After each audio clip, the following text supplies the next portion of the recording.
আসসালামু আলাইকুম বন্ধুরা, আমি খান জুবাইদ হোসেন খানস গ্লোবাল থেকে বলছি। আপনারা অনেকে আমার ভিডিওগুলো খানস গ্লোবাল চ্যানেলে পান না। তো এটা নর্মাল একটা সেন্সের বিষয় যে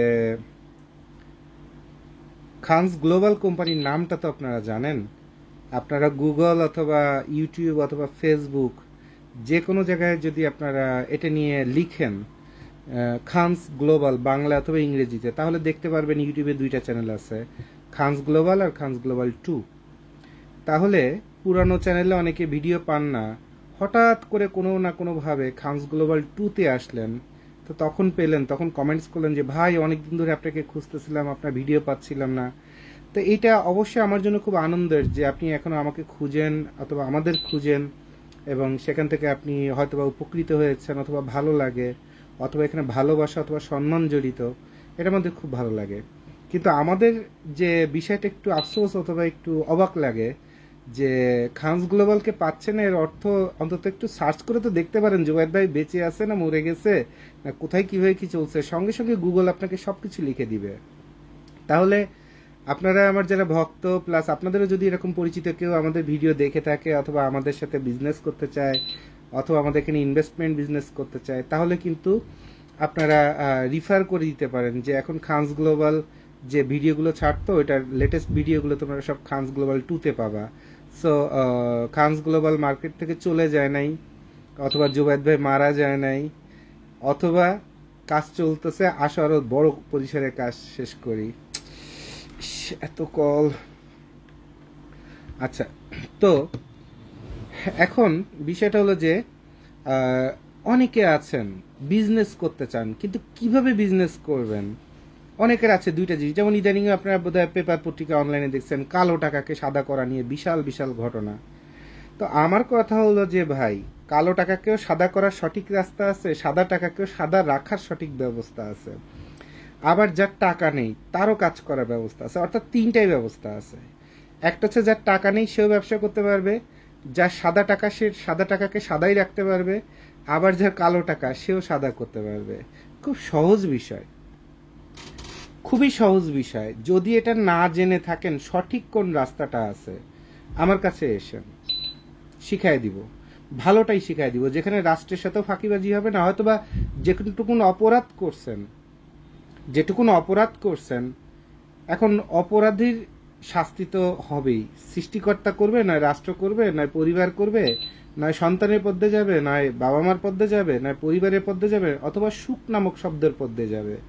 এইটা যে থামাইতে যাবে সে উল্টে বিপদে পড়বে, সে উল্টে বিপদে পড়বে। তাহলে কথা হলো যে আপনার খুব সহজ এবং সুন্দর কথা যে জীবনে আমরা যে যেটুকুন অপরাধ পাপ অথবা ভুল করব, সেটার জন্য অভাব বলেন, অশান্তি বলেন, প্রায়শ্চিত্ত বলেন, এগুলো আমাদের কিন্তু থাকবেই, এটার কোনো মাফ নাই। কিন্তু তাকওয়া নামে একটা শব্দ আছে, যে ভিতরের থেকে উপলব্ধি। আমরা নর্মালি নামাজ পড়তে যে আল্লাহকে বলি যে আল্লাহ মুনাজাতে যে তুমি আমাকে সুখ দাও, টাকা দাও, অর্থ দাও, হ্যান দাও, ত্যান দাও, সুন্দরী বউ দাও, গার্লফ্রেন্ড দাও, ছেলে সন্তান দাও, কত কিছু চিন্তা করি, সবই চাই তার কাছে, মানে চাইতে কোনো কিছু বাকি রাখি না। কিন্তু আমরা একবারে বলি না আল্লাহ তুমি আমাকে মাফ করে দাও। তুমি যদি মাফ করে দাও তাহলে তার যে বরকত, এই বরকত যে আমি কোথায় রাখবো সেই রাখার জায়গাটাই তো আমার নাই। তাহলে এখন ওই হুজুরও যে হুজুর সুন্দর করে step by step psychological treatment দিয়ে দোয়া পড়তে পারে, সেই হুজুর আবার বিশাল বড় পীরের মতো হুজুর হয়ে যায়। অ্যাকচুয়ালি কোনো কিছু আমার মতে ইফেক্টিভ না। ইফেক্টিভ একটাই, নিজের ভিতর থেকে উপলব্ধি আসা যে আমি অপরাধ করেছি, যদি সুযোগ পাই এটার একটা প্রায়শ্চিত্ত আমার থেকে আমি নিজেই করব, অথবা এটা সৎকা অথবা দানের মাধ্যমে সেটাকে আমি অসহায়ের মাঝে কিছু বিলায় দেব। বাকি আমার কিছু থাকলে সেটাকে হয়তোবা সেটা হালালভাবে আমি গ্রহণ করার চেষ্টা করব। আর এই পর্যন্ত যা করছি, এ পর্যন্ত যা করছি করে টোরে দেখলাম যে যাদের জন্য করছি তারা কখনো আমার ছিলই না। যাদের জন্য করতেছি, যাদের জন্য সারা দুনিয়া ব্রেন খাটাচ্ছি, জানের রিস্ক নিচ্ছি, রাষ্ট্রের সাথে, আইনের সাথে, থানা পুলিশের থেকে শুরু করে কত কাহিনী, কত জায়গায় ব্রেন খাটাচ্ছি, কিন্তু সব কিছু করে যার জন্য করলাম সেই সন্তান মানুষের মতো মানুষ হইল না। বিশাল গ্রুপ অফ কোম্পানিজের চেয়ারম্যান হয়ে গেলাম, হাজার হাজার কোটি টাকার মালিক, ছেলে মেয়েটা যে সময় বিয়ে দিব সেই সময় সাদতে পড়ে আত্মহত্যা করে মরে গেল, অথবা রোড অ্যাক্সিডেন্ট করে একটা মাত্র ছেলে মরে গেল, হয় দেশে নয় আমেরিকায়। তো এইসব গ্রুপ অফ কোম্পানিজের চেয়ারম্যান হলেন, লাভটা কি হলো? তাহলে লাভ হইলে কি জানেন?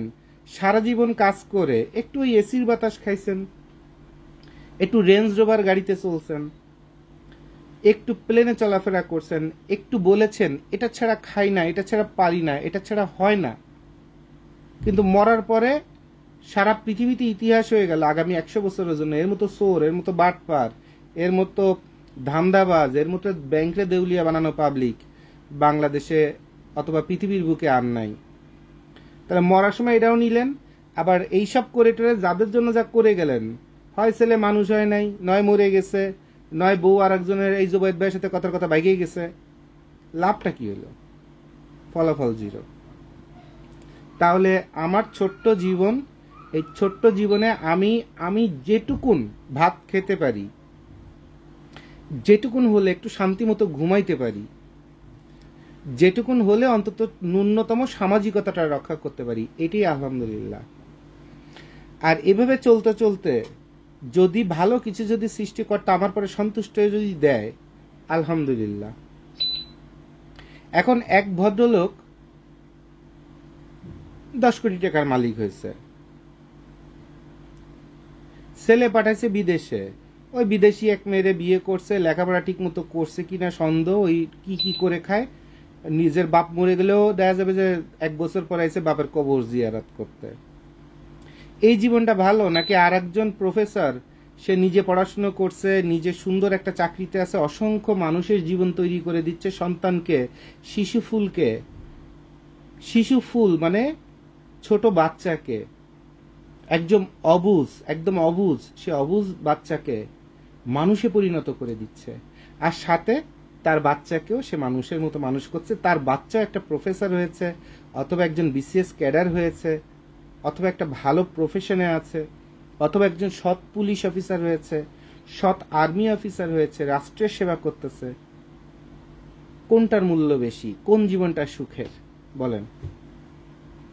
আর এইটুকুন যদি বোঝার ক্ষমতা থাকে, তখন দেখবেন এই পার্থিব যে জগতের যে সুখ অর্জন করতে যে আপনার জীবনটাই বিপন্ন। যেমন একটা গল্প হয়তো আগেও বলেছিলাম যে মুক্তিযুদ্ধের সময় আমাদের গ্রামে সব থেকে যে ধনী ব্যক্তি ছিল হিন্দু ধর্মের, তাকে মেরে ফেলার জন্য তাকে ওই যে লাইনের সামনে দাঁড় করা দিল, একদম বুকে না কপালের উপর তার বন্দুক, একটু পরেই শুট করে দেওয়া হবে। তো এই সময়টাতে সামহাও আমাদের বাড়ি সেই বাজার, নদীর পাড়ে যে বাজারে তাদের দাঁড় করা দিল, ওখান থেকে সামান্য পথ আমাদের বাড়ি। এবং এই সংবাদটা আমার আব্বু যখন পেল, তখন দৌড়ায় এসে প্রতিটা মানুষকে ওখানে সে সেভ করলো, এবং সেই মানুষগুলো প্রতিটা মানুষ বেঁচে আছে। এবং আমি ছোটবেলায় দেখছি ওই ভদ্রলোক আমার বাবারও মনে করেন 15 বছরের বড়, এখনো ভদ্রলোক বেঁচে আছেন, আমার বাবা মারা গেছেন। তো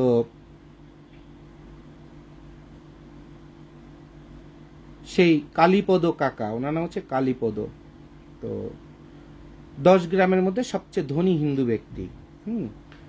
তো আমরা ছোটবেলায় দেখছি ওনাদের মতো মানুষরা আমার বাবার রাস্তায় দেখা হলো পায়ের কাছে নুয়ে পায়ে হাত দিয়ে সালাম করতেছে। তো আমি নিজেই খুব আনইজি ফিল করতাম যে সবাই বাবাকে খান সাহেব বলে ডাকে আমার আব্বুকে, তো আমার আব্বু যেন কি বিশাল কিছু বোধহয়, কিন্তু এটা তো ভালো লাগতেছে না দেখতে। আমার আব্বু নিজে এটা খুব আনইজি ফিল করতো। পায়ে হাত দিতে সালাম করতে গেলে একটা রিক্সাওয়ালা যদি আমার বাবাকে পায়ে দিয়ে সালাম করতে যেত, বাবা জাস্ট দুটো হাত ধরে তার বুকে জড়ায় ধরতো। তো তখন আবার খুব গর্ব লাগতো যে আমার বাবা মনটা বড়।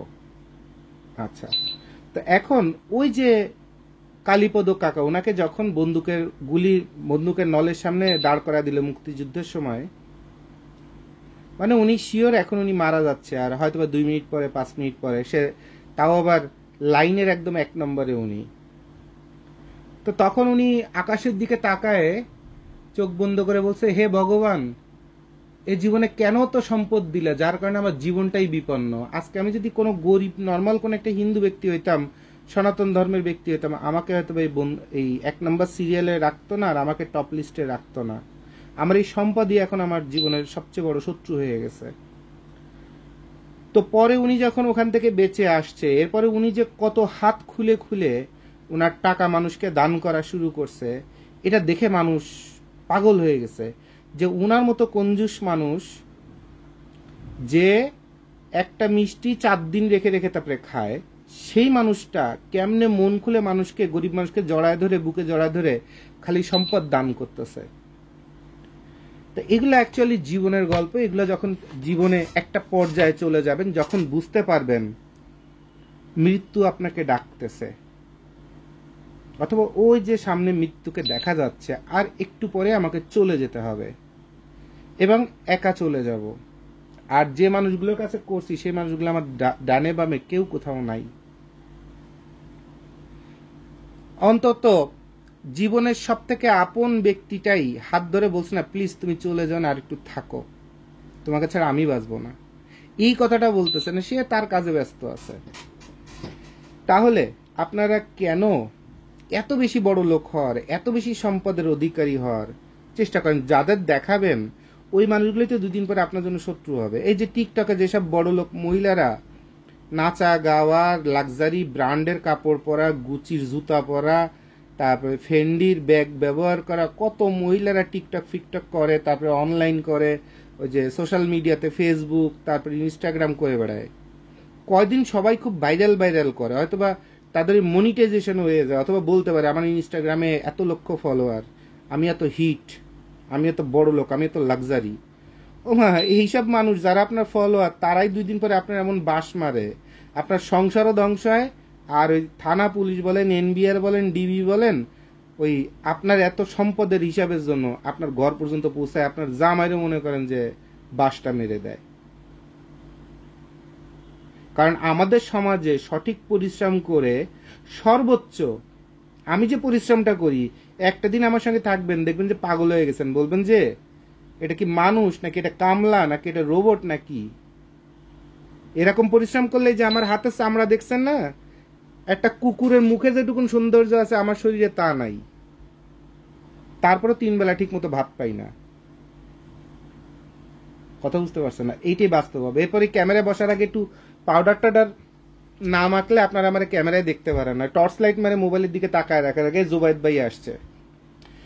কারণ বেঁচে থাকা এত কঠিন হয়ে গেছে, এবং দিন যত যাবে আরো কঠিন হবে। সো ধরো মারো খাও ছাড়া, ধাপ্পাবাজি ছাড়া, হারাম কামাই ছাড়া টিকে থাকা অনেক টাফ। আর যে টিকে আছে তাকে উপকার করার কেউ নাই, তাকে সহায়তা করার কেউ নাই পৃথিবীতে। আর যখন পাবেন তখন এটা আপনার প্রয়োজন হবে না। হ্যাঁ, তো এগুলোর নাম জীবন।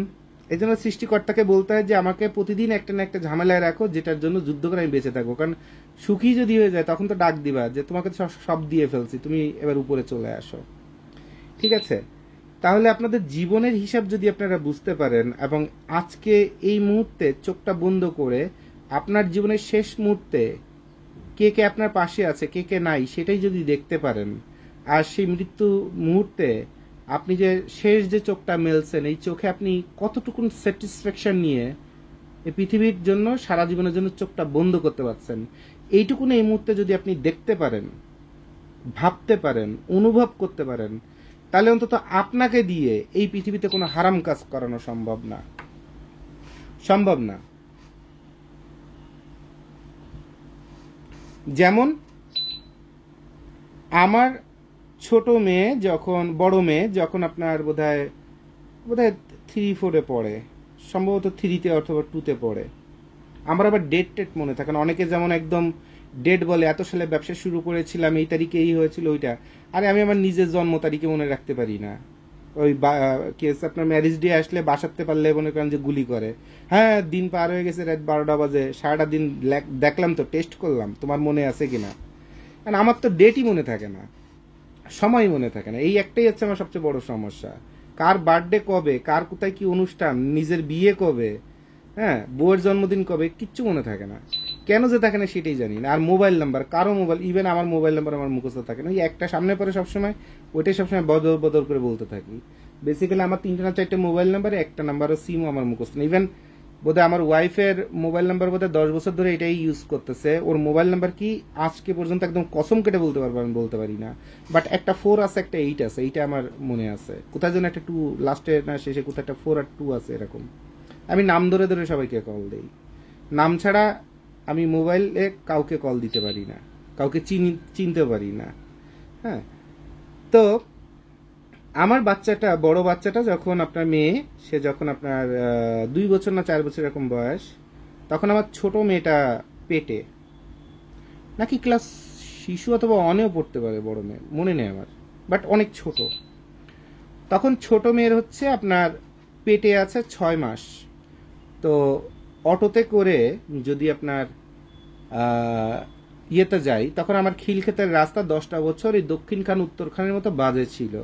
তা রিক্সাওয়ালার অটোকে যেভাবেই বলি না, কারণ ওরা যেভাবে নিয়ে যাবে তাতে পেটে একটা ঝাঁকুনি লাগতে পারে, এই জন্য আমি পা নামায় মোটর সাইকেলে আস্তে করে বসে করে নিয়ে যাচ্ছি আমি। তো ঠিক বটতলা, আপনার আমাদের এখানে বটতলা একটা জায়গা আছে খিলক্ষেতে, ওখানে একটা ডায়াগনস্টিক সেন্টার, ওর নিচে যে দাঁড়ালাম, খালি হয়েছি, দাঁড়ায় আছি। অপোজিট থেকে 2টা ওই যে লেগুনা আছে না, 10 জন 15 জন করে উঠায় তারপরে টেম্পুর মতো ভাড়ায় খাটে, 2টা লেগুনা পাল্লাপাল্লি দিতে এসে একটা কন্ট্রোল হারায় একদম আমার মোটরসাইকেলে মেরে দিছে। আমার ওয়াইফ বোধহয় ওই রাস্তার পথ দিয়ে, এমনি ভাঙাচোরা রাস্তা, তারপর দিয়ে বোধহয় 20 থেকে 25 হাত দূরে ডিগবাজি খেতে খেতে চলে গেছে। আর বড় মেয়েটারে আমি এরকম জড়ায় ধরছি, আমার এই হাতটা এখনো এখানে ফ্র্যাকচার।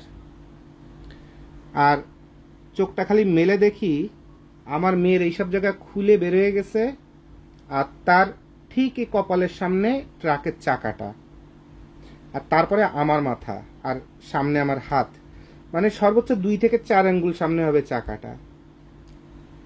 তো মেয়ে কাঁপতেছে, এভাবে এভাবে কাঁপতেছে, ব্লিডিং হচ্ছে, ওকে আমি চিনতে পারতেছি না, পুরো মুখ রক্তে ভরা ভেসে গেছে।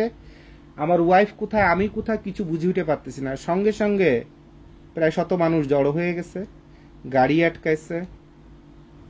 তো পরে জানা গেল যে এরপর ওয়াইফকে পেলাম প্রায় 20 থেকে 25 হাত দূরে, এত দূর, মানে গাড়ি এসে এত জোরে ধাক্কা দিছে, ওয়াইফ ছুটে চলে গেছে পিছন থেকে। আমরা কিন্তু দাঁড়ানো, জাস্ট ব্রেকটা করছি, এই যে ব্রেকটা যে করা, এরপরে মোটরসাইকেল ধাক্কা দিয়ে পিছনে নিয়ে চলে গেছে।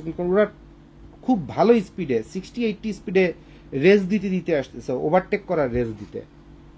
তো দেখেন, সেই মেয়ে আজকে আমার একটু সুস্থ, একটু মানসিকভাবে মাঝে মধ্যে মনে হয় যে বোধহয় স্মৃতিশক্তিটা একটু কম কম, অথবা কথাটা একটু মাঝে মধ্যে একটু মনে হয় যে কেন যেন ব্রেন থেকে কথাটা দ্রুত স্পষ্ট বের করতে পারছে না, একটু জড়ায় যাচ্ছে। বড় একটা আঘাত, তো জীবনের আঘাত। আর ছোট মেয়েটাকেও আল্লাহ বাঁচায় রাখছে সুস্থভাবে, মাশাল্লাহ, সে লেখাপড়া করে যাচ্ছে এই 24 ডিগবাজি খাওয়ার পরেও। তো অনেক হুজুর টুজুর আছে, আমাকে বলে ভাই নামাজ পড়েন, অমুক করেন, তমুক করেন, কত কিছু বলে। তা আমি হুজুরের যে অ্যাটিচিউড আর যে ভাষা আর যেতে যা, এটা দেখে হুজুরে আমার মাপা হয়ে যায়। যেমন কদিন আগে আমার এখানে এক পীরের চেয়ে বড় এক হুজুর আছে, মানে তার সাথে তার দোয়া, তার সাথে কথা বললে পারলে বেহেশতে অ্যাডভান্স। তো ওই যখন ওই বাড়ি যাবে, ওরস টোরস করবে, ওই তখন ওই 1000 টাকা 2000 টাকা বকশিসের জন্য, 5000 টাকা বকশিসের জন্য অথবা সহযোগিতার জন্য আমারে সালাম দে, আমার বউরে সালাম দে, আমার বাচ্চারে সালাম দে, পারলে বাড়ির সামনে 4 বার দাঁড়ায় থাকে। আর ওই টাকাটা যে নিয়ে যায় রোস পোস করে আসে। এরপরে সামনের পরে যদি একসাথে বসে ভাতও খাইতে বসি, অথবা একসাথে যদি আধা ঘন্টা সামনাসামনি বসেও থাকি এটা চার দোকানে, ও আমার দিকে তাকাও না, সালামও দেয় না। আর সালাম দিলে উত্তর তো আরো পরের কথা। তো এরকম অনেক হুজুর আছে, আমার বলে যে ভাই একটু ধর্মের দিকে আসেন, অমুক আসেন, তমুক আসেন। তা আমি বলি যে ভাই আল্লাহরে দেখছেন? দেখেন নাই তো। আমি তো আল্লাহকে দেখে আসছি ট্রাকে চাকার তলে, একদম ডাইরেক্ট দেখে আসছি। যে তার নাম যে কেন রহমানের রহিম, সেটা আমি ওখানে দেখে আসছি। সো আপনার এই শেখানো এইসব, এই যে হাদিস মাদিস, এইসব আমার বলার দরকার নাই। আমি আমার সৃষ্টিকর্তারে যেমনি ডাকি তেমনি ঠিক মতোই রাখি। আমার আপনার কোনটা শুদ্ধ কোনটা অশুদ্ধ বলার দরকার নেই, কারণ আমি জানি তাকওয়া কি জিনিস, আমি জানি কলবের কান্না কি জিনিস, আমি জানি চোখ বন্ধ করে সৃষ্টিকর্তার কাছে কিভাবে মাথাটা নিচু করতে হয়, সেটা আমি জানি। আপনার সিস্টেমেটিক সেজদা আমি জানি না। কথা বুঝতে পারছেন? তো এই কথাগুলো, অপ্রয়োজনীয় কথাগুলো, আজকে বেসিক্যালি অনেক কাজের চাপে আমার মনে এখন সারা শরীর প্যান্ট ট্যান্ট সব ভিজা, সারাটা দিনে এখনো মোবাইল টোবাইল কোনো কিছু অন করতে পারি নাই। তারপরে এই ভেজা শরীর নিয়ে প্রায় 10 থেকে 15 জনকে আসছে সারা বাংলাদেশের বিভিন্ন জায়গাতে কথাবার্তা বলে বিদায় টিদায় দিয়ে চিন্তা করলাম যে ভাইদের সাথে, ভাই বোন যারা আমার ভিডিও টিডিও দেখে একটু গল্প গুজব করি, আর তাহলে আমার ব্রেন ক্লিয়ার হবে না। মিনিমাম আজকে রাত 4টা পর্যন্ত আমার কাজ করতে হবে, তো আমার ব্রেনটা একটু ক্লিয়ার করার জন্য ভাই বোনদের সাথে একটু গল্প করি। তাই আপনাদের সঙ্গে গল্প করতেছি, কোনো গাইডলাইন দিচ্ছি না, কোনো ধর্মের শিক্ষা দিচ্ছি না, কোনো কিছুই দিচ্ছি না। কারণ আপনারা যারা 100 কোটি টাকার মালিক হয়েছেন, আপনার একটা পায়ের পশমের যোগ্যতা আমার আছে। আপনারা যারা কপাল গসতে গসতে কালো বানায় ফেলছেন, ধর্মের সব সূরা মুখস্থ করে ফেলছেন, আমি যে কাপড়টা পরে নামাজ পড়তে যান, সে কাপড়টা কি হারাম টাকার কিনা কি সঠিক টাকার কিনা সেটা আপনিই জানেন। আপনার মতো ধর্ম তো আমি জানি না, আমি আমার মতো করে ধর্ম জানি। তো দেখেন, ব্যবসা আমরা অনেক কষ্ট করে টিকে আছি। বাংলাদেশে বহুত বড় বড় কোটিপতি, বড় বড় গার্মেন্টস সব ক্লোজ করে ঘরে চলে গেছে অথবা দেশ বিদেশে চলে গেছে। বহুত বড় বড় বাইং হাউস নাই হয়ে গেছে। এবং আরো মজার বিষয়, যখন কোম্পানি বড় ছিল তখন বউ বাচ্চা খুব আপন ছিল, চাওয়ার আগে শার্ট প্যান্ট জুতো সব আয়রন করে রাখতো। আর ব্যবসায় যেই বাজে পড়ছেন 20 বছর পরে এসে এখন বউতে বলে কি, আমি তো বলছিলাম এই ব্যবসা দিয়ে তুমি ধ্বংস হয়ে যাবে, এটা দিয়ে আমাদের কিছু হবেই না, এর থেকে ভালো ছিল তুমি যদি জব করতা। এখন আপনি তো কইতে পারেন না, খানকি মাগি এতকাল 10টা বছর 20টা বছর তোকে কত লক্ষ টাকা আইনে আইনে তোকে পাশার মতো দিয়ে বসছি, তখন তো একবারও কইস নাই যে এত টাকা আইনে এনে দিও না, এই টাকাগুলো বিপদ বাবদ জমায় রাখো। আর এখন হইছো চিপ অ্যাডভাইজার হয়ে অ্যাডভাইস মারাইতে, বাংলাটা দিয়ে দিচ্ছি একদম র কথাবার্তা। জোবায়েদ ভাই মানে বাংলা, জোবায়েদ ভাই মানে একদম র জিনিস। জোবায়েদ ভাইয়ের মধ্যে ওই সামাজিক বদ্ধতা তদ্রতা এইসব খুঁজতে যাবেন না, কারণ পৃথিবীতে সবাই ভদ্র হইতে পারেন। আমি জোবায়েদ লাঠিচড় খেয়ে বড় হয়েছি, খালি নিজের পরিচয়ে আর নিজের পরিশ্রমের বিনিময়ে নিজের একটা পরিচয় দাঁড় করাইতে।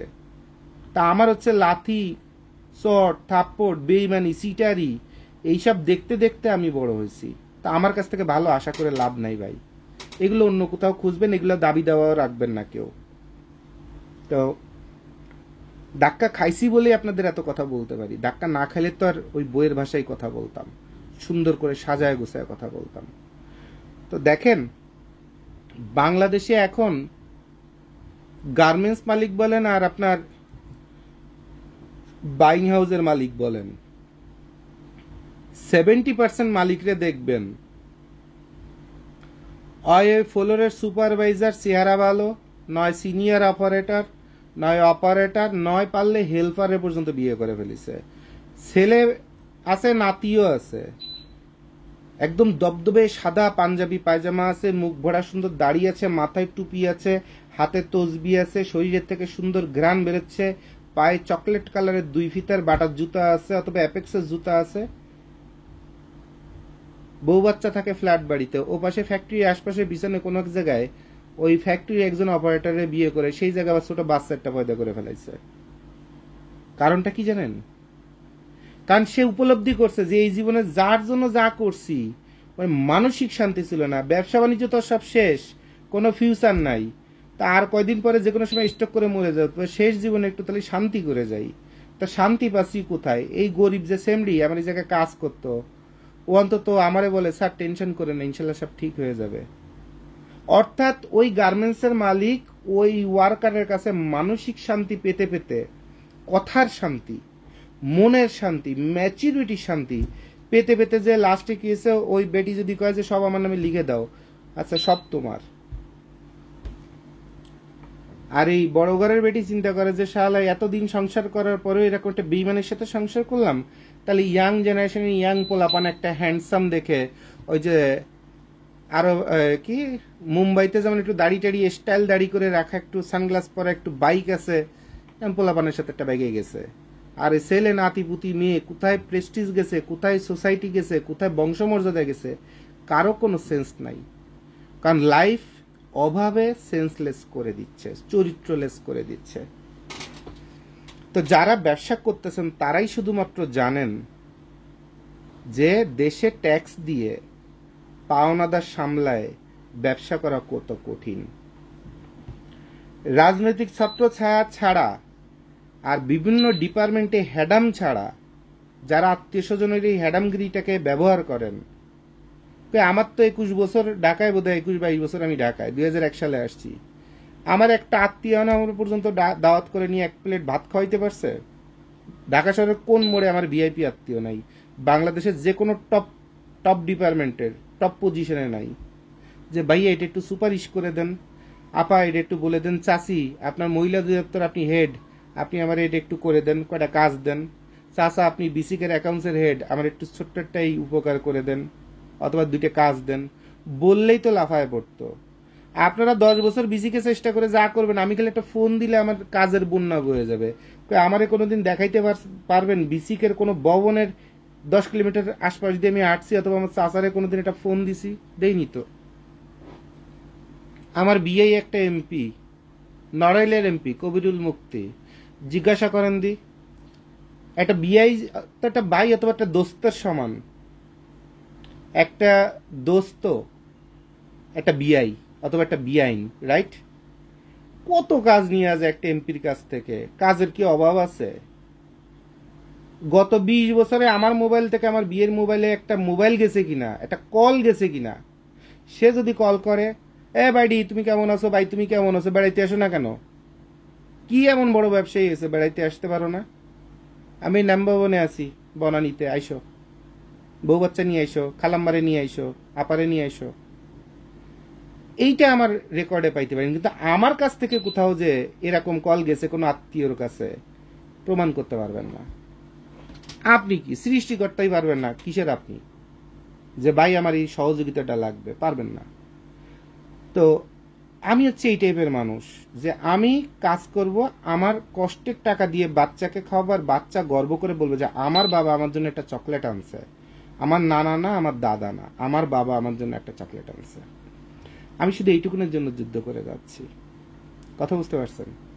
তো হয়তোবা আপনার জীবনের হিসাবের সাথে আমার জীবন মিলবে না, হয়তোবা আপনি অনেক উন্নত সভ্যতার মানুষ, এভাবে খেতে পারেন না, এভাবে চড়তে পারেন না, তো এগুলো হয়তোবা আপনার কানের পাশ দিয়ে যাবে। বাট কথা যেগুলো বলে দিলাম, চোখ বন্ধ করে এগুলো যদি একবার যদি চিন্তা করেন, তাহলে দেখবেন আপনাদের সংশোধনের কারণে রাষ্ট্রের অনেক জায়গায় উন্নতি চলে আসবে। তখনই মুখ দিয়ে বলা লাগবে না আমার সোনার বাংলা আমি তোমায় ভালোবাসি, ভালোবাসা অটো তৈরি হয়ে যাবে। তো আমাদের কোম্পানিতে দেখেন ব্যবসা করার সিস্টেম আছে, অনেকে আছে, অনেকে জিজ্ঞাসা করেন ভাই খানস গ্লোবাল কোনো ব্র্যান্ড না কেন, আপনাদের নিজস্ব শোরুম না কেন? এখন আমরা অনেক কষ্ট ক্লাস করে আপনার ব্যবসা দাঁড় করছি, একটা ছোট্ট একটা কারখানা দাঁড় করছি, আপনাদের ভালোবাসার একটা সম্পর্ক দাঁড় করছি। তো এখন আমরা যদি এখন ব্র্যান্ড ব্যবসা চালু করি, তাহলে আপনারা কি আমাদের কাছে কাপড় বানাইতে আসবেন? আসবেন না। তা আমাদের পলিসিটা এরকম যে আমরা মানুষকে উপকার করে দেখি মানুষকে ব্র্যান্ডের ব্যবসা শুরু করতে উদ্বুদ্ধ করি। হয়তো বা একটা সময় পরে 5 বছর 10 বছর পরে যদি সুযোগ হয়, তখন আমরা একটা ব্র্যান্ডের দাঁড় করবো, কারণ আমাদের এখন এত ক্যাপাসিটি নেই।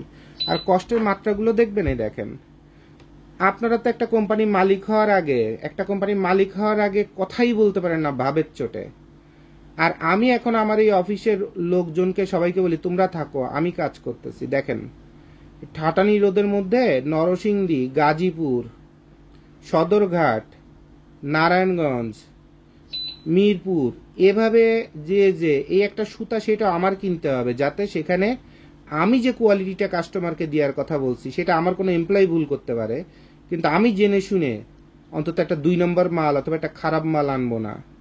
তা এইভাবে জানের মায়া ফেলে এভাবে 60 কেজি 50 কেজির বস্তা গাজীপুর কোনাবাড়ির থেকে টেনে এনে রাস্তার মধ্যে তাও আবার 5 বার খুলে পড়ে যায়, সেইগুলো ঠিকঠাক করে দেখছেন মোটরসাইকেল কই আর আমি বসবো কই আর চালাবো কেমনে, এভাবে করে করে কাজ করে করে করে করে করে করে একটা ফোম, এই ফোমটাও আমি কোয়ালিটিটাকে এনশিওর করব, এটা আমার মন মতো হইতে হবে। এটা আমার কোনো অফিসার এটা অথবা ওয়ার্কার এটা বুঝতে পারবে না যে আমি কি চাচ্ছি, কারণ আমি প্রচন্ড খুঁতখুঁতে মানুষ। এইভাবে হাজার বার রাস্তার মধ্যে মিরপুরেতে আসতে গেলেই 3 বার খুলে পড়ে যায়। এরপরে জানের মান বাদ দিয়ে কাস্টমার আমাকে চিনে, জোবায়েদ ভাইকে চিনে।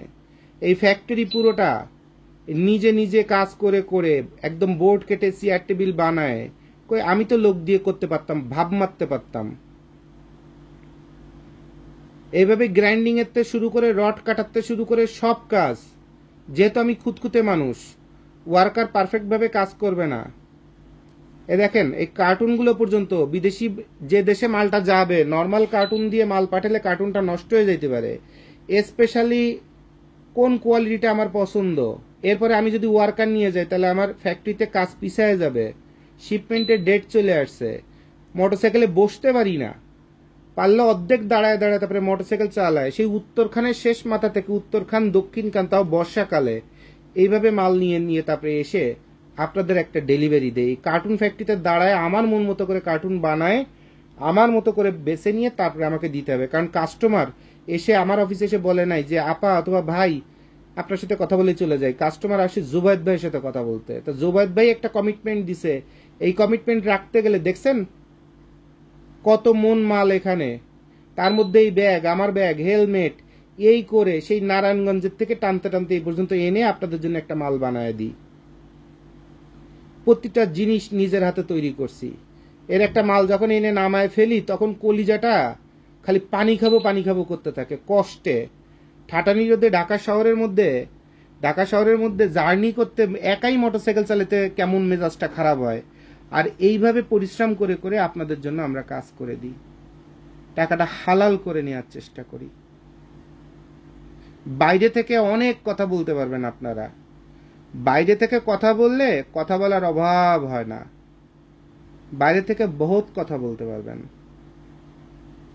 কারণ আপনি না জেনে যখন কমেন্টস করবেন, অনেক কমেন্টস করতে পারবেন, কমেন্টসের অভাব নাই।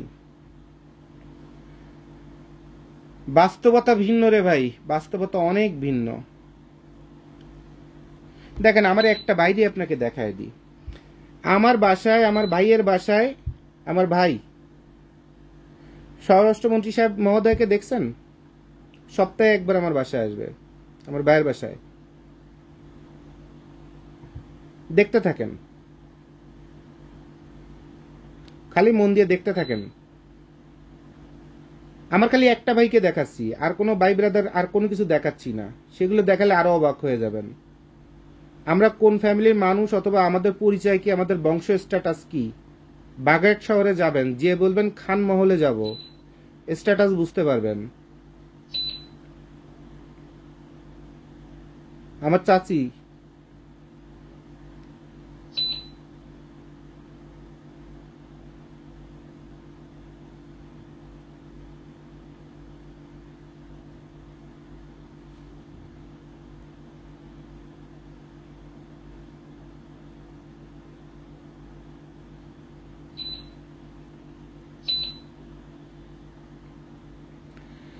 সামান্য কয়টা ছবি আপনাদের দেখালাম।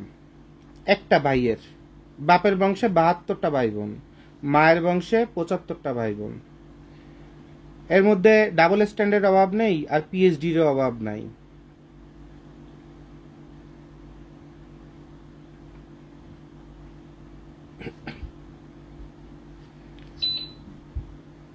ভাই ব্রাদাররা দেখেন, পররাষ্ট্রমন্ত্রী সাহেবের পিএসরা সব আমার গলার সম্পর্ক। হাসান মাহমুদ সাহেবের ভাই, আমরা গলায় জড়ানো সম্পর্ক আমাদের। ফোন রিসিভ না করলে অথবা দাওয়াত দিলে, দাওয়াতে অ্যাটেন্ড না করলে মনে করেন যে আর কাউরি কিছু না বলুক, অন্তত আমার চামড়া উঠায় ফেলবে যে তুই আসলি না কেন। কথা বুঝতে পারছেন? তা আমার মতো জায়গায় যদি আর কেউ, আল্লাহ মাফ করুক, আমি যে খুব বড় অনেক হ্যাডাম তা না, আমার মতো মানুষ হয়ে আপনি এভাবে গ্রাইন্ডিং করবেন, এটা সম্ভব না, আপনি হইতে পারবেন না, আপনার ইগো অনেক বেশি। আমার মতো এইভাবে আপনি মোটরসাইকেলে করে কার্টুন টানবেন, এটা আপনাকে দিয়ে সম্ভব না।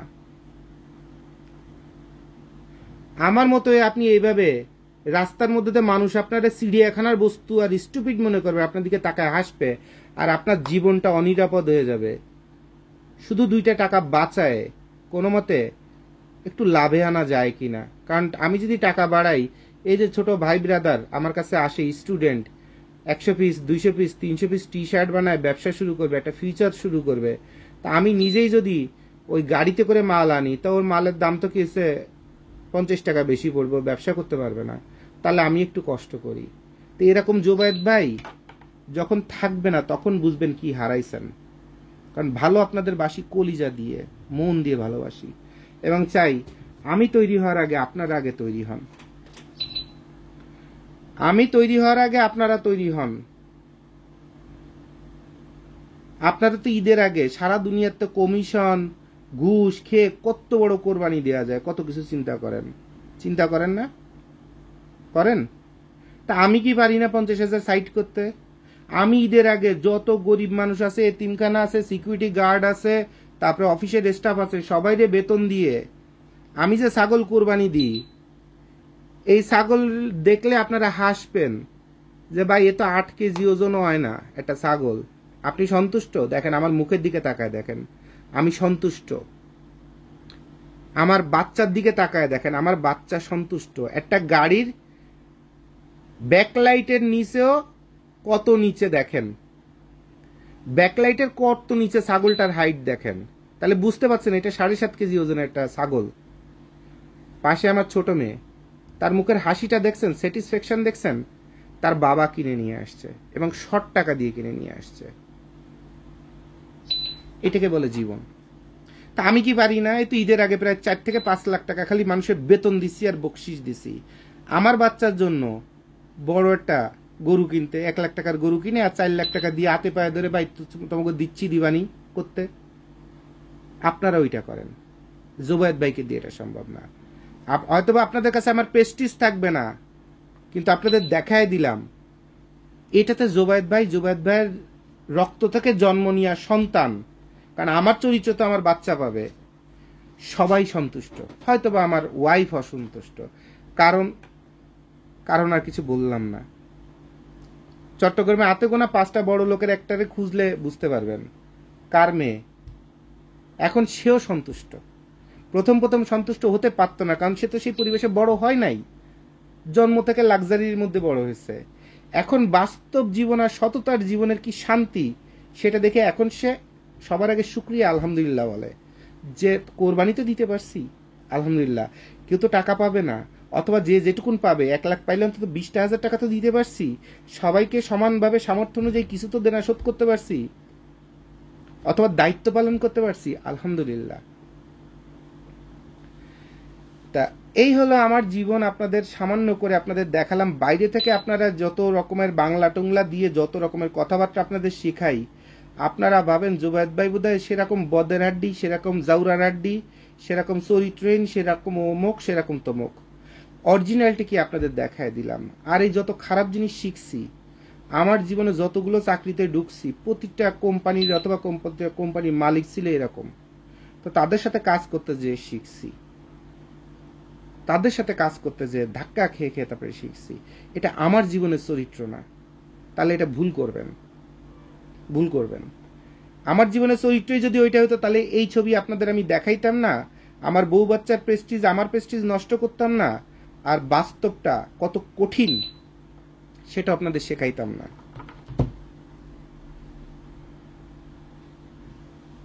আমেরিকা থেকে এক ভাই কিছু টাকা দিছে ঈদের আগে, হাওলাত।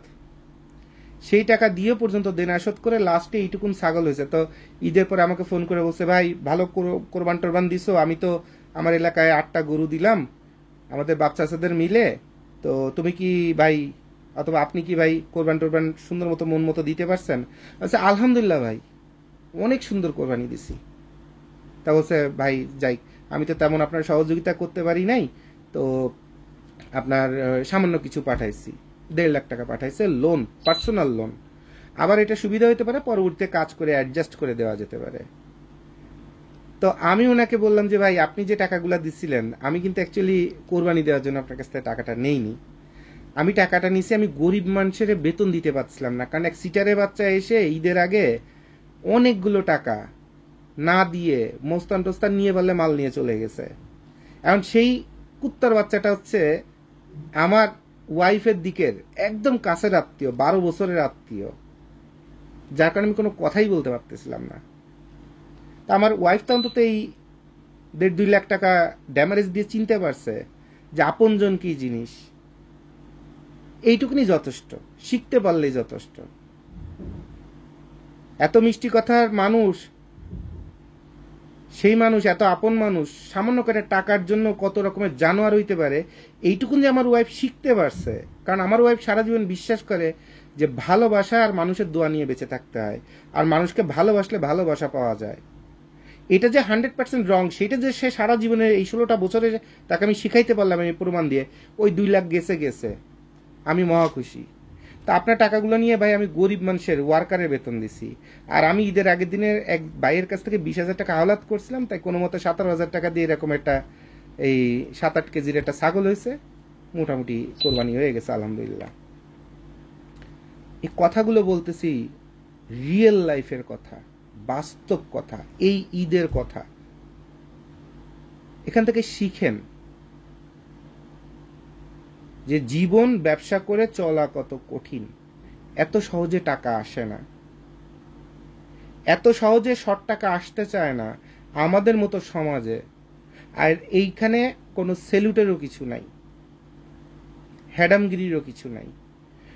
তাহলে এত কষ্ট করে করে তারপরে 2টা টাকা কামাই করে তারপরে বাচ্চার কাছে নিয়ে যেতে হয় যে বাবা তোমার জন্য এই সামান্য 2টো খাবার কিনে নিয়ে আসছি।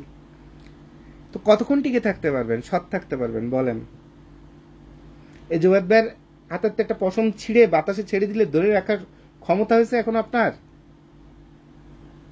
পোশাকের সৎ তো আপনি অনেক সৎ হলে জায়গা মতো সৎ হতে হবে, মনের থেকে হইতে হবে, কর্মের মাধ্যমে হইতে হবে। তো এরপরে আপনাদের বলে দিব, আমাদের প্ল্যাটফর্মটা আপনাদের শিখাই দিলাম, জানাই দিলাম। বাইরে থেকে অনেক অনেক কথা বলতে পারেন হয়তোবা, কিন্তু বাস্তবতা কঠিন। খানস গ্লোবাল কি জিনিস, জুবায়েদ ভাই কি জিনিস, আজকের ভিডিওটা আপনাদের একদম ক্লিয়ার করে দিবে। আর এরপরে এত কষ্ট করে নিজে ব্যবসা না করে এই রোজার কোরবানিদের পরে থেকে এই পর্যন্ত কম করে 200 মানুষ আমার অফিসে আসছে, ভিজিট করছে, ব্যবসা দিতে আসছে। আমি সব ফেরত দিয়ে দিছি, একটা মাত্র অর্ডার কাটছি বোধহয় 20,000 টাকার, আর সব ফেরত দিয়ে দিছি। আগে শিখেন, আগে বুঝেন, যা শিখাই দিলাম সেটা নিয়ে 7 দিন 10 দিন গবেষণা করেন। এরপরে যদি মনে হয় ভালো কিছু হবে তারপর আমার কাছে এসেন। তো কোরবানি ঈদের পরে তো মানুষের কাছে টাকা নেই, কাস্টমার আসার আগে কাস্টমার টেনে ধরে ভাই কয়টা টাকা দেন, ভালো মাল বানায় দিব। সবাই বলতেছেন না, একমাত্র জুবায়েদ ভাই সারা বাংলাদেশে ডিফারেন্ট, প্রমাণ আছে। আমার এই খাতা ধরে ডায়েরি ধরে এই যে কয়শো মানুষ আসছে, একটা একটা করে আমার সামনে বসে কল দিবেন। একজনও যদি বলে যে জুবায়েদ ভাই 2টা টাকা অ্যাডভান্স পাওয়ার জন্য অথবা টাকার নেশায় আমারে বলছে ব্যবসা করলে বিশাল কিছু হবে, এখনই লাফায় পড়েন, আজকেই অর্ডার দেন, বাই পেমেন্ট কখন দেবেন, তা আমি আমার এই খানস গ্লোবাল থেকে এই 1 মাসে একটা কাস্টমার যদি বলতে পারেন, আমার এখানে সচিবও আসছেন, আমার এখানে বিসিএস ক্যাডারও আসছেন, আমার এখানে বড় বড় কোম্পানি মার্কেটিং জিএমও আসছেন, টাকাওয়ালা ব্যক্তির পোলাপানও আসছেন, ব্রিলিয়ান্ট স্টুডেন্টরাও আসছেন, গরিব মানুষও আসছেন। একটা মানুষ যদি এই 1 মাসে রোজার কোরবানিদের পর থেকে একটা মানুষ যদি প্রমাণ করতে পারেন যে জুবায়েদ ভাই আপনি এই কথাটা বলছিলেন আমার কাছ থেকে 2টা টাকা অ্যাডভান্স নেওয়ার জন্য অথবা একটা অর্ডার নেওয়ার জন্য, আমারে ভুল স্বপ্ন দেখাইছিলেন, তা আমি আমার এই খানস গ্লোবাল থেকে নাকে খত দিতে দিতে আমার ঘর পর্যন্ত, আমার সন্তান পর্যন্ত যাব। বরঞ্চ আপনারা আজকেই অর্ডার দিবেন সেই মানুষকে পর্যন্ত আমি ব্যাক করাই দিছি যে আপনি অর্ডার দিতে আসছেন, আপনার তো সেলস আপনি ভালো না, আগে সেলস এগুলো ঠিক করতে পারবেন কিনা, পারফরমেন্স যেটা দ্রুত মাল বিক্রি করার এই রাস্তাগুলো, আইটির নলেজ, তারপরে ওরকম মানুষ খুঁজে পাওয়া, ওরকম দক্ষ খুঁজে পাওয়া, এরকম প্ল্যাটফর্ম খুঁজে পাওয়া, এরকম স্টুডিও পাওয়া, এইটা যদি আগে রেডি করে তারপরে আমার কাছে আসেন, আপনি যখন আসবেন মাল আমি আপনাকে বানায় দিব ইনশাল্লাহ। আল্লাহ আমাকে বাঁচায় রাখলে ইনশাল্লাহ আপনাকে সুন্দর করে মাল বানায় দিব, কিন্তু আপনি আগে ওই জায়গাগুলো ঠিক করে আসেন। তা না হলে আপনাকে মাল বানায় দিব, আপনার সেল রেডি নাই, এরপরে মাল যখন ঘরে আটকে থাকবে আপনি বলবেন ভাই বোধহয় মাল খারাপ বানাইছে, এই জন্য বোধহয় মাল বেচা হয় না। আর এই কথাটা আরো 10 জনকে বলবেন, ইভেন আপনার আব্বা আম্মাকে বলবেন, তারা আমাকে চেনেও না, তারা আমাকে জানে না, উল্টে আমাকে চিন্তা করবে যে একটা সিটার আমার এই ছোট বাচ্চাটার কাছ থেকে একটা টাকা নিয়ে এমন মাল বানা দিছে, বেচা হয় না। কিন্তু আপনার প্রবলেম তো আপনি মার্কেটিং সেলসে ভালো না, অথবা যে প্রোডাক্টটা বানাতে আসছেন ওই প্রোডাক্টের উপর আপনার নলেজ নাই যে এটা মার্কেটিং এর প্রোডাক্ট নাকি আপনার অনুভূতির প্রোডাক্ট। যে প্রোডাক্টে মার্কেটিং এর পলিসি থাকে না, ইফেক্ট থাকে না, ওই প্রোডাক্ট যত সেলের চেষ্টাই করে না কেন সেল হবে না। তাহলে একটা হচ্ছে মনের মাধুরী মিশায় রং দিয়ে ছবি আঁকা, আর একটা হচ্ছে কোন ছবি আঁকলে কত দাম ফিক্স করলে মানুষ এই ছবিটা কিনেই ঘরে তার দ্রুত সেল হয়ে যাবে এবং ঘরে তার সুন্দর করে ঝুলায় রাখবে ড্রয়িং রুমে। এই গ্যাপটা আপনাদের কথার মধ্যে অনেক বেশি পাচ্ছি, যার কারণে আমি ইচ্ছা করে অর্ডার নিচ্ছি না, কারণ আমারও তো ব্যবসার রেপুটেশন বাঁচাইতে হবে।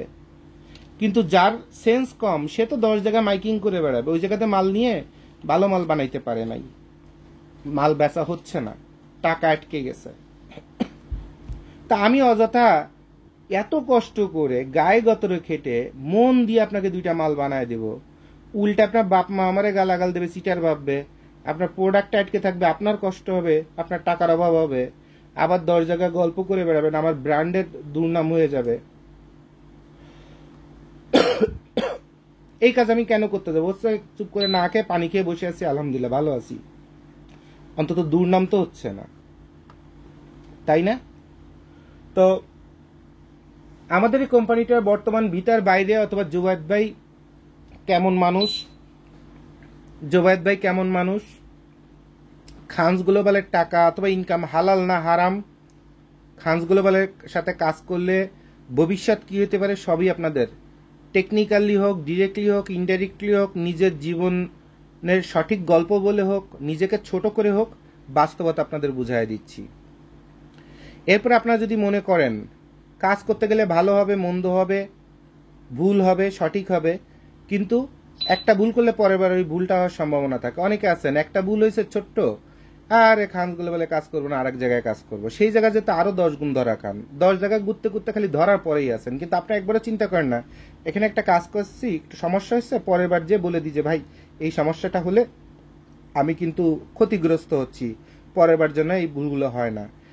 এগুলোকে ব্যবসার ম্যাচুরিটি অথবা লং রান পলিসি বলে। এই পলিসিগুলো আপনাদের মধ্যে যখন না থাকে আপনার ব্যবসায়ী হবেন কেমনে বলেন? একদিনে বউয়ের সাথে ঝগড়া হয়েছে, একদিনই ডিভোর্স দিয়ে ঘর সংসার সব শেষ, আর বাচ্চার জীবন রাস্তায় রাস্তায়। আপনারা হচ্ছে এরকম রেডিমেড ফাস্ট বুদ্ধি নিয়ে চলেন, কিন্তু আপনারা চিন্তা করেন না দেখি মানায় চলে জীবনের শেষ পর্যন্ত চলা যায় কিনা, কারণ আমি এরকম একটা ডিভোর্স দিলে আমার বাচ্চাদের লাইফ ধ্বংস হয়ে যাবে, এটা চিন্তা করেন না। তো এরকম ম্যাচিউর হইতে হবে, ব্যবসা করতে গেলে অনেক ম্যাচিউর হইতে হবে। পৃথিবীতে সম্মান শান্তিতে বসবাস করতে গেলে অনেক কিছু দেখে না দেখার ভান করাটাও সুখ এবং সাকসেসের পিলার। এটা আপনাকে জানতে হবে, বুঝতে হবে এবং মানতে হবে, তাছাড়া ঝরে পড়ে যাবেন। আর আমাদের এই কোম্পানিতে অনেকে আছেন এরপরেও দেখা যায় যে ভাই একটা চাকরি করি, আমার কাছে টাকা আছে, কিন্তু আমি তো লোকজনও নাই, সময় দিতে পারবো না, কিন্তু আমার এই টাকাগুলো ব্যাংকে রাখলে কথার কথা 1 লাখ টাকা আমি 450 টাকা ট্যাক্স ম্যাক্স দিয়ে পাবো, তো আমার একটু বেশি ইনকাম হলে ভালো হতো। তো অনেকে আছে আমাদের প্রপোজাল করেন, তো আমরা অনেক দিন ধরে নেইনি, তো আজকে থেকে আপনাদের ডিক্লেয়ার করে দিচ্ছি যে আপনারা এরকম যদি চান যে কথা কথা 5 লাখ টাকা ইনভেস্ট করবেন, এটা দিয়ে আমরাই মাল তৈরি করব, আমরাই বিক্রি করব, লাভের একটা অংশ আপনাকে দিব, 25% আপনাকে দিব। ওকে ফাইন, সেক্ষেত্রে আপনারা আমাদের এখানে ইনভেস্ট করতে পারেন। যারা এরকম বাইরে ব্যস্ত থাকেন অথবা লেজিমানিয়া আছে, হ্যাঁ বলবো না যে অসৎ কামাই, হতে পারে বাসা ভাড়া জমায় জমায় অনেকগুলো টাকা বানাইছেন, 20 লাখ টাকা বানাইছেন, আপনি 5 লাখ টাকা ব্যবসায় খাটাতে চান, আমাদের কোম্পানিতে আপনারা এভাবে টাকা খাটাতে পারবেন। আমরাই নিজেরা প্রোডাক্ট তৈরি করব, আমরা প্রয়োজনে আপনার একটা ব্র্যান্ড নেম দাঁড় করাবো, আমরা এটা মার্কেটিং করব, আমরা এটা মডেলিং করব, আমরা এটা বিক্রি করব, আমরা এটা ডেলিভারি দিব, আমরাই ক্যাশ কালেক্ট করব, এরপরে লাভের একটা অংশ আপনাকে আমরা দিয়ে দিব, যেটা আপনার জন্য ব্যাংক অথবা অন্য কোনো জায়গায় রাখা থেকে নিরাপদ। এবং এই টাকাটা নেওয়ার সময় আমরা আপনাকে সঙ্গে সঙ্গে ব্যাংকের চেক দিয়ে দিব, গ্যারান্টি চেক যেটাকে বলে। এরপরে আবার আপনার প্রতি মাসে কত করে আপনি পাবেন, অথবা আমরা একটা টার্গেট নিব যে সারা মাস কাজ করলাম না আপনি কিছু পেলেন না, এরকম না, একটা টার্মস অ্যান্ড কন্ডিশনাল লেটারও আমরা আপনাকে আমাদের কোম্পানি প্যাডে আপনাদের দিয়ে দিব। সো এভাবে যারা আমাদের সঙ্গে কাজ করতে চান আমাদের সঙ্গে কাজ করতে পারবেন। আপনি যে পেশায় থাকেন, দেশে হোক প্রবাসী হোক, কোনো সমস্যা নাই। আমাদের এখানে এভাবে বিজনেসে মানে আপনার বিজনেসটা শুরু থেকে শেষ পর্যন্ত সব আমরা করে দিচ্ছি। তো যার কারণে আমরা হয়তো 70% নিচ্ছি, আপনাকে 30% দিচ্ছি, অথবা আমরা 70, যেহেতু আপনার টাকা, আমাদের তো সব আছে। আপনি টাকা না দিলে আমরা ব্যাংকে অ্যাপ্লাই করলে আমাদের পিছনে ম্যানেজার ঘুরে না যে ভাই 1 কোটি টাকা দিচ্ছে তো 50 লাখ দিচ্ছি, আরো বড় ব্যবসা করেন। কারণ ব্যাংকের ম্যানেজাররা চাবি তো যত লোন মার্কেটে দিতে পারবে তত তাদের পারফরমেন্স, তত তাদের ওই ডেজিগনেশন আপডেট হবে, স্যালারি বাড়বে। তো ব্যাংকের ম্যানেজার বলেন, সিনিয়র অফিসার বলেন, লোন সেকশনের হেড বলেন, এই জোবাইদ ভাইয়ের মতো বহুত ভাইয়ের পিছনে ঘুরে বেড়ায় লোন দেওয়ার জন্য। আমরা চাইলে লোন নিয়ে কাজ করতে পারবো, বরঞ্চ ব্যাংকের থেকে লোন নিলে যত অল্প দেওয়া লাগবে তার থেকে আমরা আপনাকে বেশি দিচ্ছি। তা সবাই তো নিজের লাভটাই বুঝে, তা আমি বুঝি না। আমি কেন, যেখানে ব্যাংকে আমার মনে করেন 1 লাখ টাকা লোন নিলে মাসে আমার দিতে হবে কথার কথা 1000 টাকা, সেখানে আপনার এখানে আমি মাসে 5000 টাকা দিয়ে দিচ্ছি। আমি কি পাগল হয়েছি? না, পাগল হইনি। আমি চাচ্ছি যে আপনাদের টাকা দিয়ে আপনারা ব্যবসা করেন এবং আপনাদের টাকায় আপনারা উন্নতি করেন, এবং সেই ক্ষেত্রে খানস গ্লোবালকে যেন আপনারা বলতে পারেন যে খানস গ্লোবাল আমার লাইফটা সুন্দরভাবে তৈরি করে দিছে, অথবা আমাকে সুখে থাকার একটা ব্যবস্থা করে দিছে। টাকা পৃথিবীর সবকিছু না। ব্যবসা করতে নামছি, ব্যবসা যে করতে নামে সে গুয়ের মধ্যে দিয়ে 4 আনা পয়সা জিব্বা দিয়ে চেটে উঠাইতে জানে, আমিও খুব ভালোভাবে জানি। কিন্তু এগুলো হচ্ছে আমার ব্যক্তিগত ভালো লাগা, ভালোবাসা, যে আমি মরে গেলেও অসংখ্য মানুষ যেন বলে লোকটা চেষ্টা করছিল, পেরে ওঠে নাই, অথবা লোকটা একদিনের জন্য হলো আমাকে আমার লাইফ তৈরি করে দিয়ে গেছিল। আমার কবরের পাশ দিয়ে যাওয়ার সময় যেন লাথি না মারে কবরে, আর থুতু যেন না মারে। চেষ্টা করে যাচ্ছে, অনেক কিছু পেরে উঠতেছি না, বাট চেষ্টা করে যাচ্ছি মন থেকে, ভালোবেসে যাচ্ছি মানুষকে মন থেকে। তা আপনাদের যদি এরকম ইচ্ছা থাকে, প্রচুর অপরচুনিটি আছে আমাদের কোম্পানিতে, আপনি ইনভেস্ট করতে পারেন। সেক্ষেত্রে আরও যদি কোনো কনফিউশন থাকে আমাদের সাথে এসে সামনাসামনি বসে কথা বলে যেতে পারেন, কোনো সমস্যা নেই। আসলেই যে আপনাকে ইনভেস্ট করতে হয় এরকম কোনো কিছু নেই। জাস্ট ভাই হিসেবে অথবা বোন হিসেবে এসে সুন্দরভাবে পরিচিত হয়ে যেতে পারেন। কারণ জীবনে কখন কাকে, আমাকে যে আপনার জীবনে কোনোদিন কোনো কাজে লাগবে না এটা বলা নাই। রাস্তার মধ্যে আল্লাহ মাফ করুক একটা অ্যাক্সিডেন্ট করছেন, পাশ দিয়ে আমি যাচ্ছি, আমার রক্ত আপনার শরীরে লাগতে পারে। এই জন্য মানুষের সাথে পরিচিত হলে কোনো সমস্যা নাই। তো সবাই ভালো থাকবেন। জীবনের অনেক কষ্টের গল্প বলে দিলাম আপনাদের, এটা ছোট না মনে করে একটা জিনিস যদি বুঝতে পারেন, ট্রান্সপারেন্সি কি জিনিস, স্বচ্ছতা কি জিনিস। এই একটা ছোট ছাগল দিয়ে কোরবানি করি, 2 দিন পরে মেয়ে বিয়ে দিতে গেলে এটা থাকবে না অনলাইনে, মানুষ জানবে না। আমাদের সমস্ত লোক দেখানো সম্পর্ক করে।